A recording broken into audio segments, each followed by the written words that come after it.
Hey, welcome back to my channel, Duct Tape Mechanic. And in this video, I'm going to show you how to fix a Whirlpool 2-in-1 removable agitator washing machine that's not agitating the clothes. So if you find this video to be helpful, make sure you subscribe to my channel for more DIY and tinkering videos. Alright, so here is the washing machine in question. It's part of Whirlpool's 2-in-1 removable agitator line. They've been making these for a couple years now. That is the model number to this particular one, but this video is going to be pretty much applicable to any sort of Whirlpool with the 2-in-1 agitator. Alright, so basically what's happening is that it's not actually washing the clothes because it's not actually agitating them. I'm going to show you what that looks like real quick. Alright, so I've got the washer hooked up to my test station right here, and it's supposed to be washing now, but as you can probably see, that agitator is hardly moving at all, and it's just making this weird clicking noise.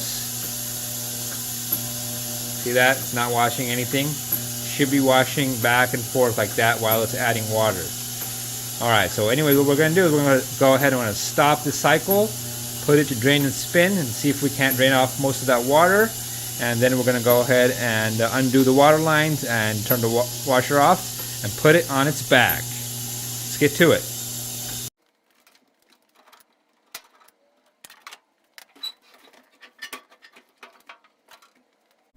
Alright, so with the machine on its back, the first thing we're going to do is take off the belt cover.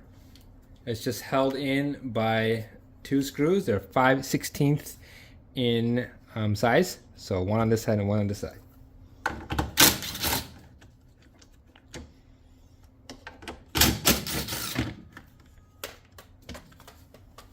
After that, we're going to be removing this piece right here. This is the shift actuator. So this basically is a switch that switches the machine from agitate to spin, and then from spin back to agitate. To remove it, there's just two green screws. So one is right there, Phillips head, and the other one is right there. Once you remove those two, you can just undo it from the electrical connector right here.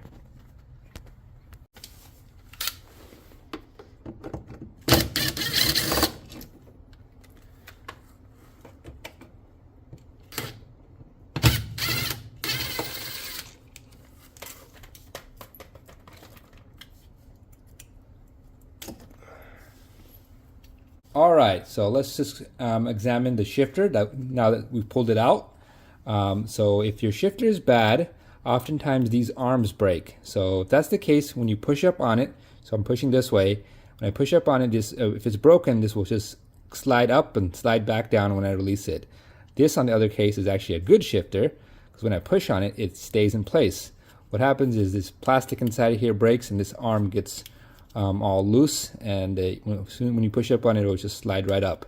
And that will be the case for about 80% of these issues, a broken shifter arm.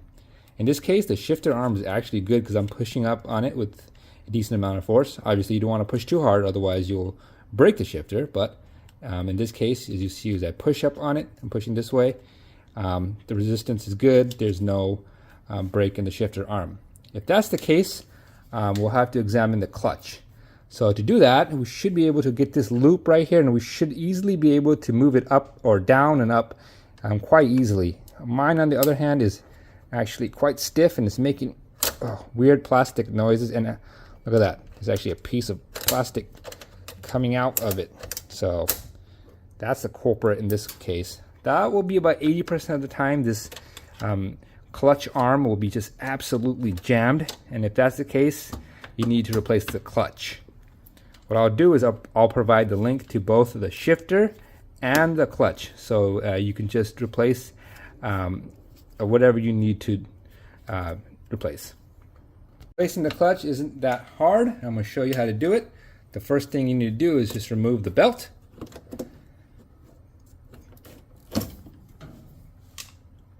Then we're going to get a 1/2 inch nut driver right here and take this nut off. Best thing to do is hold the pulley with one arm or one hand, and go ahead and just take it off.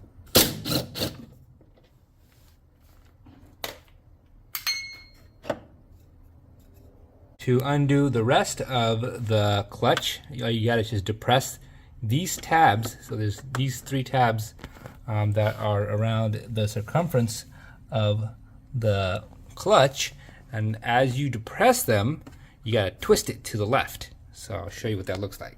So I'm gonna come here, I'm gonna push that one down and push that one down, and then I'm gonna try to get my, if you have somebody to help you, it helps, but it can definitely be done with nobody else, because I just do it all the time. All right, we take that out, and we see this thing's just coming apart in pieces. But don't forget to remove the spring either. The new clutch should come with the spring as well. All right, so these are the main components of the clutch. So the way this thing goes together is you have this outer piece right here and this inner piece, which just goes in like so. So the tab is facing down and should just be able to do that. And then you have this inner geared piece, you just pop in like so. And then this spring goes over the shaft of the transmission. All right, so before I install the clutch, I like to use a little bit of this moly grease on all of the teeth. It's not required, but I just hope that it increases the longevity of the clutch. So I put a little bit on right there. So then after that, what I'll do is put the spring on top into the transmission shaft, or onto the transmission shaft, and then we'll get our clutch assembly right here, and it will just guide it in to the slots. Now once all of the slots are in the hole, we're just going to turn it counterclockwise, and it should just click into place. There we go.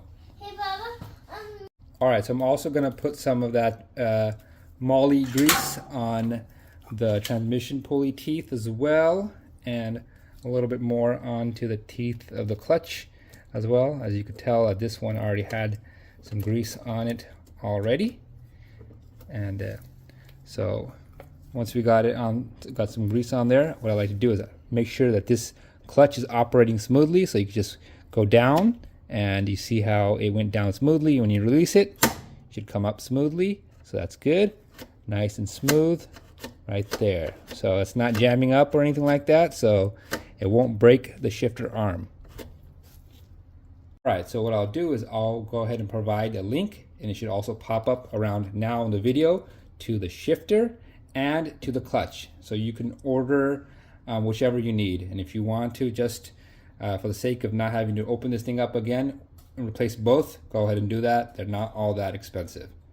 Anyways, to reinstall the shifter, it really just matters where the position of the shifter is when you pulled it out. So you may have to go ahead and just push this clutch in order to install the arm of the shifter onto the loop of the clutch. And so it has to be where the shifter arm goes into the loop, otherwise it won't actually shift anything. And I'm going to show you what that looks like once I install it. So originally I had the clutch arm up here. I had to push it down because that's the position that the shifter arm is in.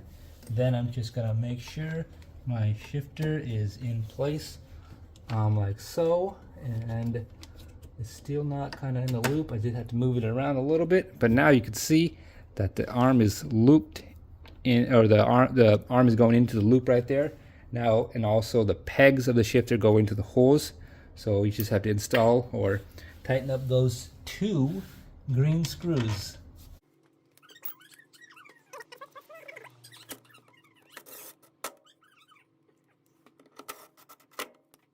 That is how the shifter should look. It's looped into the loop of the clutch. It's got the 2 screws in there. There's the first green one, and the second green one is right there.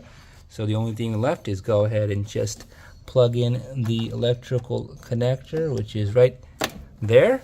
And now we just got to put the belt back on. Belt on is really simple. First it goes over the motor pulley, then just stretches over the transmission pulley.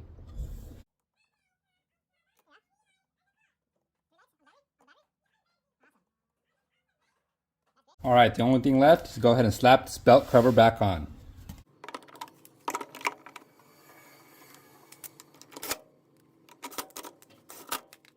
All right, so I've got the machine hooked up to my test station once again, but as you could see, this time the agitator is actually doing what it's supposed to be doing.